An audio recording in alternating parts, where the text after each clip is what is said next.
குரோமில் போயிட்டு ஸ்வயம்னு கிளிக் பண்ணிக்கோங்க. ஸ்வயம்குள்ளே போனீங்க அப்படின்னா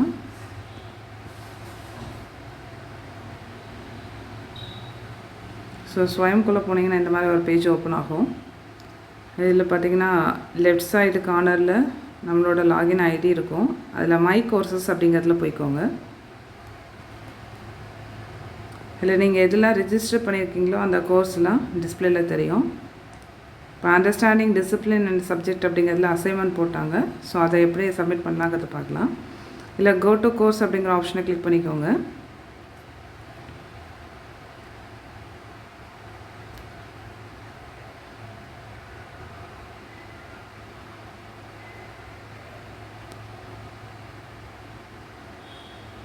இதில் வீக் 1 இருக்குது. இந்த கோர்ஸ் அவுட்லைனுக்கு கீழே வீக் 1 வீக் 2 2 ஆப்ஷன் இருக்குது. இல்லை வீக் 1 ப்ரெஸ் பண்ணிங்க அப்படின்னா ஃபஸ்ட்டு இருக்கக்கூடிய நாலேஜ் அண்ட் டிசிப்ளின் அப்படிங்கிறத கிளிக் பண்ணால் இது ரிலேட்டட் தியரிஸ் அண்ட் வீடியோஸ் இருக்கும். ஸோ அதை நீங்கள் பார்த்துக்கலாம்.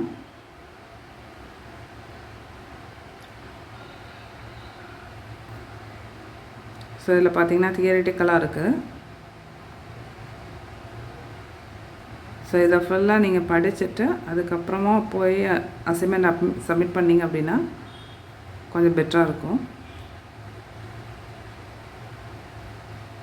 இந்த இதில் பார்த்தீங்கன்னா கீழே quiz week 1 quiz questions from model 1 knowledge and டிசிப்ளின்ஸ்னு இருக்குது. அந்த ஆப்ஷனை கிளிக் பண்ணிங்க அப்படின்னா டேரெக்டாக உங்களுக்கு அந்த அசஸ்மெண்ட் பேஜ் வந்துடும்.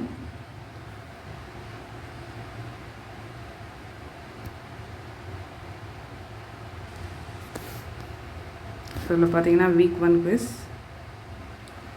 இதில் எல்லா கொஸ்டினுக்கும் 1 மார்க் கொடுத்துருக்காங்க. இதில் மேலே பார்த்தீங்கன்னா அசைன்மெண்ட் நாட் சப்மிட்டட். ஸோ நான் அசைன்மெண்ட் சப்மிட் பண்ணல. இதில் டியூ டேட் பார்த்தீங்கன்னா 30th நவம்பர் கொடுத்துருக்காங்க. ஸோ அதுக்கு முன்னாடியே சப்மிட் பண்ணிடுங்க.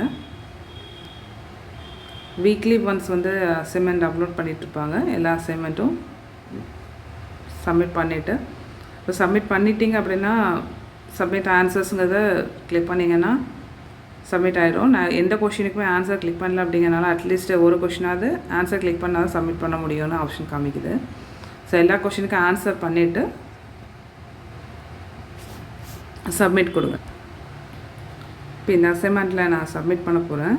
9 கொஷின்ஸ்க்கு ஆன்சர் பண்ணிவிட்டேன். 10th கொஷினுக்கும் ஆன்சர் பண்ணிவிட்டேன். ஸோ இப்போ சப்மிட் பண்ணியாச்சு.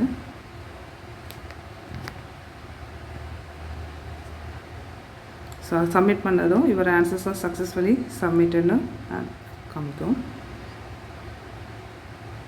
ஸோ லாஸ்ட்டாக இன்றைக்கி நான் ரெக்கார்ட் பண்ணியிருக்கேன் அப்படிங்கிறதுனால அந்த டேட் காமிக்குது. ஏதாவது சேஞ்சஸ் இருந்தது அப்படின்னா சேஞ்ச் பண்ணிவிட்டு திரும்பி ரெக்கார்ட் பண்ணிக்கலாம். சம் அசைன்மெண்ட்ஸு 1 டைம் தான் சப்மிட் பண்ண முடியும் அப்படின்னா நெக்ஸ்ட்டு நீங்கள் அதில் எந்த சேஞ்சஸும் பண்ண முடியாது. ஸோ இந்த அசைன்மெண்ட்டில் பார்த்தீங்கன்னா அந்த டியூ டேட்டுக்கு முன்னாடி எத்தனை வாட்டி வேணாலும் நீங்கள் சப்மிட் பண்ணிக்கலாம் அப்படின்னு சொல்லியிருக்காங்க. ஸோ அடிக்கடி சேஞ்சஸ் பண்ணாமல் சப்மிட் பண்ணிக்கோங்க. ஒன்ஸ் தான் பண்ண முடியும் அப்படின்னா அதில் எந்த சேஞ்சஸ் நீங்கள் பண்ணுவேன். பட் இந்த அசைன்மெண்ட்டு சேஞ்சஸ் பண்ணிக்கலாம். தேங்க்யூ.